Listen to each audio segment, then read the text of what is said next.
Odomvera pano ndi pa Nyasa VoiceBox pamene timabweretserani nkhani zosiyanasiyana zokhudza ndale ngati mtundu wa dziko komanso kutsalira bwino kwa malamulo pamene mwachizungu timati politics, good governance and rule of law.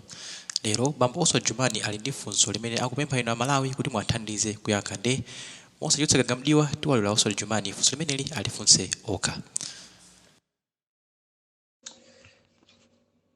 Malawi pali funso limene landisangalatsa kwambiri ndilofunika kuti tilithandizane kuyankha. Funso limenelo tisadapite kwina kuyayi. Kodi munthu amene ali ndi zaka 79 ndiye wayimira pa upresident wawina. Chaka cha mawa 80 years.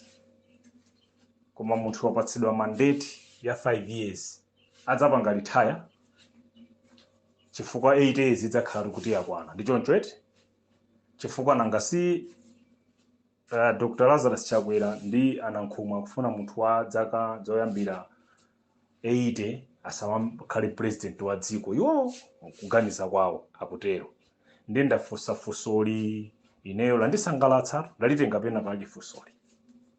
Kuti kodi nde kuti munthuyo adzachita retire chifukwa akwanitsa zaka 80 atatsala ndi zaka zitatu za president chifukwa a 80 years situkuafuna dziko muno funso.